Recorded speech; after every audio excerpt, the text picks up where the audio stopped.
c'était par rapport aux jeunes et tout ce qui se passe au Lamentin ces jours-ci. Et ouais, donc j'ai tenu à faire les jeunes comprendre qu'il n'est jamais trop tard. Voilà. Et que j'ai été invité par ma tati Dominique dans ma paroisse. Et ça faisait un moment que je n'avais pas participé à la messe. Donc j'ai tenu à faire quelque chose de bien. Oui. Quel message tu as apporté aux jeunes? C'est ce que tu as dit dans ton témoignage, mais s'il fallait leur parler directement, qu'est-ce que tu dirais aux jeunes? De déposer les armes et qu'il y a du boulot, il y a du boulot à faire. Il y a de quoi faire et voilà. Raconte-nous un petit peu, comme tu l'as dit, raconte-nous un petit peu ton chemin, ton parcours et où tu en es aujourd'hui. Moi, je suis peut-être décorateur maintenant, mais j'ai fait plusieurs branches professionnelles. Et donc maintenant, j'ai mon entreprise et j'essaie de faire que ça évolue bien. Et tu as confiance? Tu as de l'espoir, tu as confiance? Il faut se battre. Il faut, oui. Il le faut. Très bien. Rien n'est facile. Merci.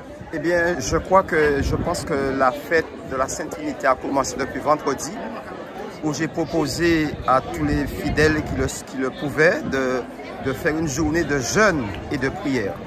Mais chacun personnellement. Et puis samedi, on s'est retrouvés avant la messe de 18h pendant 1h30 avec tous les chrétiens, les papas et les mamans qui le souhaitaient pour échanger, pour laisser une libre parole pour que chacun exprime dans ce que nous vivons ces derniers temps, qu'est-ce qu'on a envie de dire sans jugement et qu'est-ce que le Seigneur est en train de nous dire. Donc il y a un échange assez intéressant, c'est un point de départ. Et surtout, le summum, c'était cette procession silencieuse avec tous ceux qui le voulaient aussi, de toute confession. Et puis c'était important d'aller là, passer par le crâne. On sait qu'il y a des difficultés, les jeunes ont besoin d'être écoutés, ont besoin d'être accompagnés. Et aussi de terminer ici à la messe, là, à la salle des fêtes, puisqu'on n'a pas encore l'église, et où on sait que le jeune est mort. Donc c'était fort pour nous.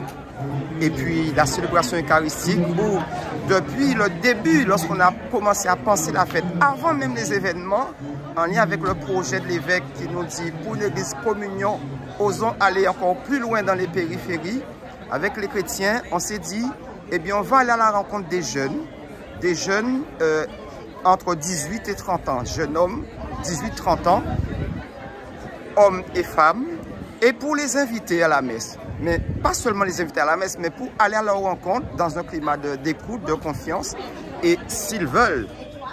Oui, c'était important de se retrouver à la fête paroissiale, parce que évidemment une fête, ça se prépare pas du jour au lendemain. Donc la paroisse avait depuis de nombreuses semaines, voire mois, préparé la fête, la commune aussi, puisque la commune s'organise pour rassembler autour d'une fête les administrés. Donc je venais dans ce cadre qui était déjà programmé d'une fête autour de la Trinité. Mais comme vous disiez, le contexte s'est rajouté, le contexte de drame, le contexte de meurtre, le contexte de violence autour de cette jeunesse. Eh bien, il a fallu aussi prendre en compte cet aspect. Nous avons commencé la messe par une procession silencieuse avec le curé en tête, moi-même, la famille, la maman du jeune décédé et aussi monsieur le maire, ce qui nous a permis par le silence, de prendre en compte la gravité ou la solennité de ce moment. Ce silence, pour moi, était un moment important puisque ça mettait de l'intériorité. Comprendre aussi qu'il n'y a pas toujours besoin de mots. Le silence peut montrer aussi la profondeur aussi d'une démarche. Et puis après, nous nous sommes retrouvés pour la messe, la joie aussi de la messe. Et la paroisse aussi avait prévu de mettre des jeunes en avant, ce que nous avons fait pendant cette célébration. Des jeunes qui ont porté leur témoignage, notamment un d'entre eux, Mathias, que nous voyons juste derrière vous, un témoignage poignant. Hein.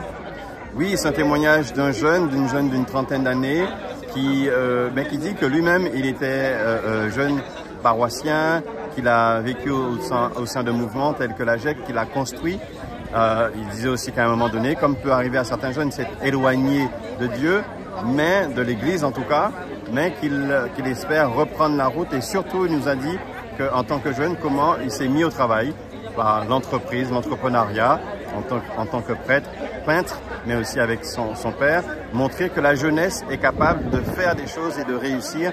Donc c'est un appel qu'il a lancé aux autres jeunes aussi par ce témoignage, de savoir se mobiliser et d'œuvrer, de travailler pour notre société et d'être un homme responsable. Le travail continue ici au Lamentin comme partout en Guadeloupe, en direction particulièrement de nos jeunes. Hein. Oui, c'est essentiel puisque c'est la prunelle de nos yeux, leur dire à quel point nous sommes attachés à eux, à quel point nous sommes aussi exigeants aussi envers eux pour qu'ils puissent eux-mêmes avancer, à quel point nous souhaitons leur donner aussi les clés du camion, comme on dit, pour qu'ils puissent prendre leur part au sein des paroisses, au sein de la société, au sein des associations, au sein du monde politique. Cette jeunesse, nous devons la chérir et lui montrer et lui signifier que nous avons besoin d'elle. Merci Monseigneur. Merci.